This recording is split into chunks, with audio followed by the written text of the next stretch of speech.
Greetings everyone, so Van Dancer today back at it again with another reaction to 20 Best Kamen Rider Movies of All Time. This is part 2.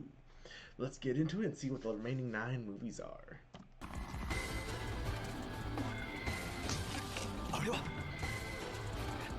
Number 9 is Agito, the movie, Project G4. This movie focuses heavily on two kids with supernatural abilities, including precognition, who escaped from a military facility because of an attack by the Antlords. At the same time, a woman named Risa wants to use that power to enhance the newly made G4 system, which was based upon designs that were stolen from Ozawa. Kamen Rider G4 himself looks a hell of a lot like G3, but he is black and silver and is somewhat of a modernized version of G3.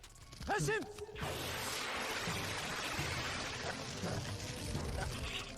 This is a great military-esque Kamen Rider film with very entertaining action and a mature vibe at that. One other cool thing to point out is that this movie features Hiroshi Fujioka, who played Takeshi Hongo as the Superintendent General.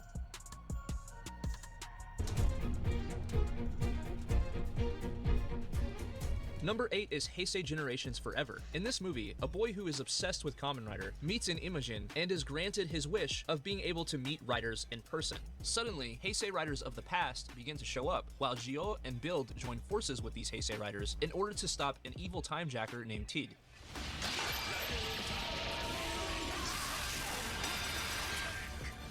As far as fan service goes, this is some of the best fan service I've ever seen in a Kamen Rider movie. And there's a lot of really cool, heartwarming things that you'll see here, like a father with his sons observing these Kamen Riders, and it really goes to show how this is a franchise that has the ability to affect both adults and children. You know, there are a lot of people that fell in love with this franchise as a young child and carried that love with them into adulthood and passed it on to their children. This is something that's pretty damn cool, if you ask me. This movie is a very worthy send-off of the Heisei generation, and you might even legit cheer at your TV screen after watching this movie. It's honestly pretty touching, with great action and loads of entertainment value.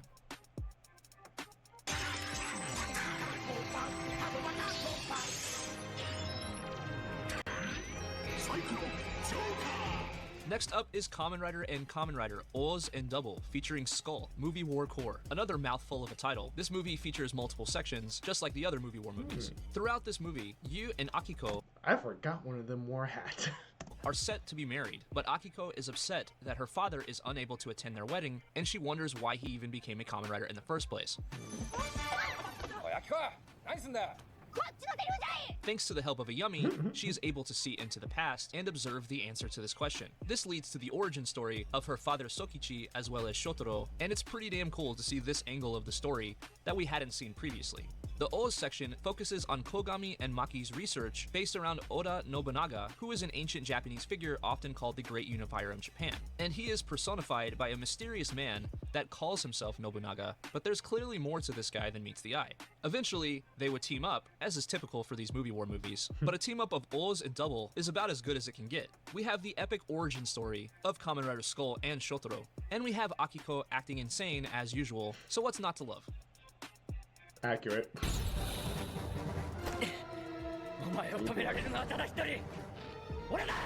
Next up at number 6 is Kamen Rider 01, the movie, Real Time. Now the title here is actually quite fitting because throughout this movie we have a persistent countdown. This takes place 3 months after the series, where we find 01 and his allies fighting against a worldwide terrorist named S, who henshins into Kamen Rider Eden. S has a god complex and says that if God created the world in 6 days, then he will destroy it in 60 minutes, with the intention of creating what he considers a paradise. Eden, the Kamen Rider.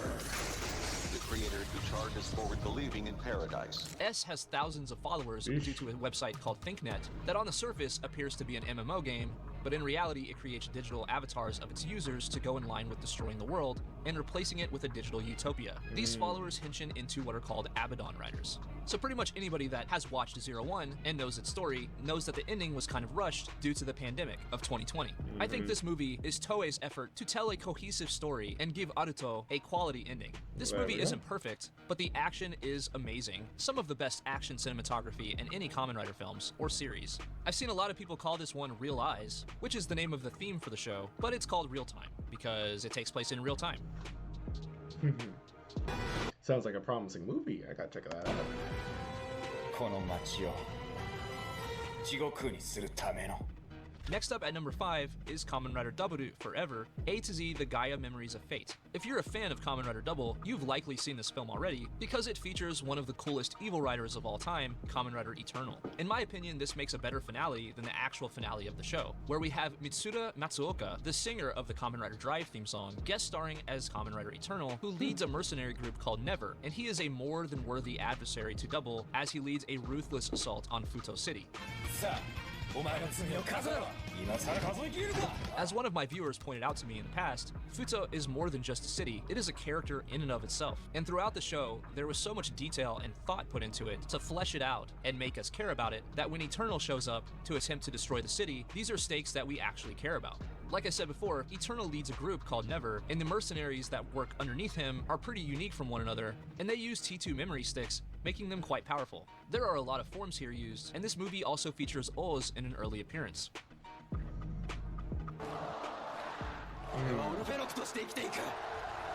Next up at number 4 is Fi's Paradise Lost, which takes place in an alternate timeline from the show.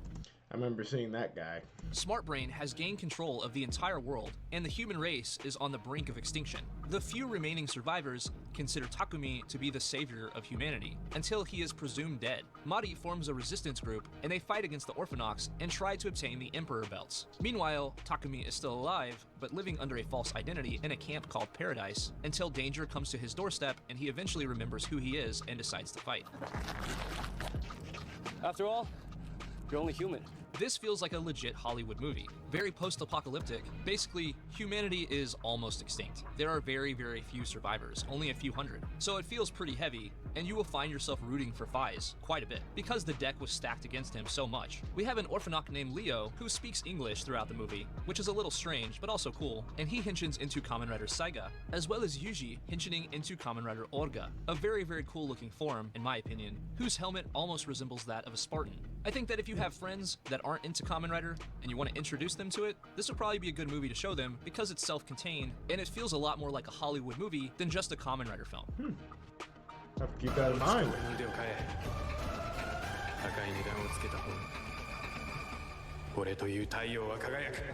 Number 3 is Kabuto, Godspeed Love. This is a Kamen Rider 35th anniversary film, and it's set in an alternate timeline to the series. This movie shows us the origin of the meteor strike, and it evaporates the oceans of the Earth and turns the world into a desert wasteland. There are quite a few elements that are incongruent to the show, as this is a self-contained story, and it can be enjoyed even by those who haven't necessarily seen the show. Although, if you've seen the show, I think you'll get a lot more enjoyment from it. This movie is very emotionally weighty, and features some really cool new riders here, such as Kamen Rider Hercules, Ketoros, and Kakasu. In this movie, there is a large comet that is orbiting through space, and Zect decides to build a space station called Jacob's Ladder in order to capture it and supposedly spread its water throughout the Earth. Soji, also known as Kamen Rider Kabuto, intends to play Zect and Neo-Zect against each other for his own interests, and this is something that's very fitting for him as a character because he usually comes off as being the smartest guy in the room, kinda 2 steps ahead of everybody.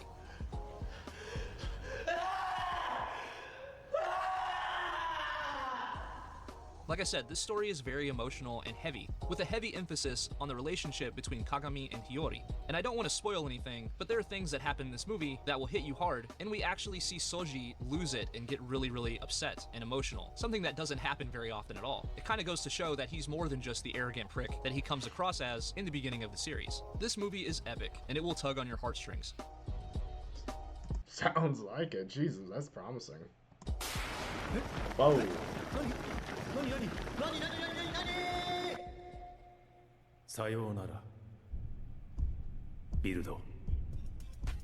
Next up at number 2 is Kamen Rider Build, the movie. Be the One. This is set 10 years after the show, and the newly appointed governors of Seto, Hokuto, and Toto now support each other in their mission to reunify Japan. But wouldn't you know it, they are secretly members of Iboruto's home clan known as the Blood Tribe, who have each weaseled their way into governmental power in order to take over the entire world. Because they see Build as a threat to their plans, they turn everybody against him, basically turning all of the population into zombies who seek him out in order to kill him.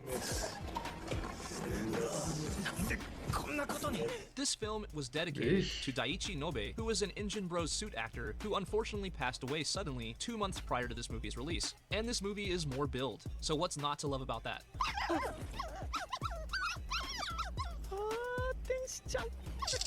This movie is very entertaining, and it's a really cool angle to see an entire city turn against one rider. This movie functions best as an extension of the show, but if you haven't seen it, you will probably still love this movie. But even with 20 entries, not everything can make this list, so here's a few honorable mentions for you guys.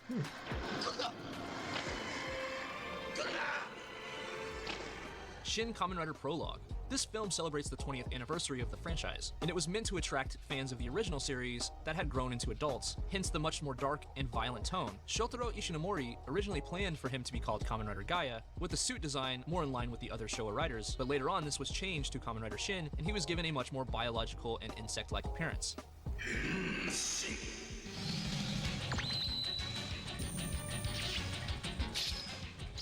The next honorable mention is Kamen Rider Zeto, another 20th anniversary film, even though it was actually released in the 22nd anniversary. Matsuru Aso awakened inside of a cave from a coma to protect a boy named Hiroshi from a group called Neonoid. This was originally planned to continue into a full series, but that didn't happen due to issues with creative. And one of the coolest facts that I found about this movie is that a lot of the music would be repurposed into Juko B Fighter. Just a well-written, well-acted, and very entertaining film.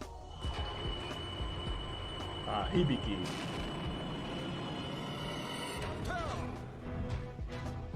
And the next honorable mention is Hibiki and the Seven Sinki. This movie is focused heavily on the war between the Makumo and the Oni, and there's a lot of really cool writers here. Hibiki the show was kind of a tale of two shows because of the staff firings, but this movie tells a fairly cohesive story with some really cool looking writers, and I found it very entertaining. Looks like it.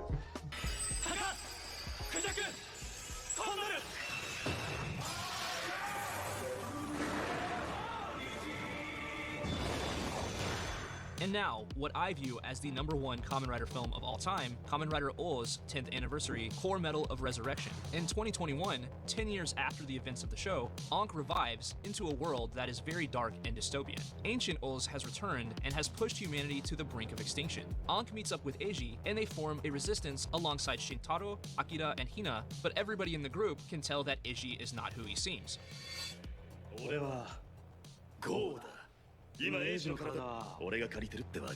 Ankh eventually is able to sense that Eiji has core metals inside of his body, and later on it's revealed that this is actually not Eiji, but a greed named Goda. Kogami then reveals that his foundation created new core metals using Eiji's desire for power, which gave birth to Goda. I'm going to try to avoid the spoilers for the end of this movie, but if you've seen it, you'll definitely know where I'm coming from with what I'm about to say. The end of this movie is almost perfect in my eyes. I got choked up again capping these clips to make this video, and it's just so emotionally weighty.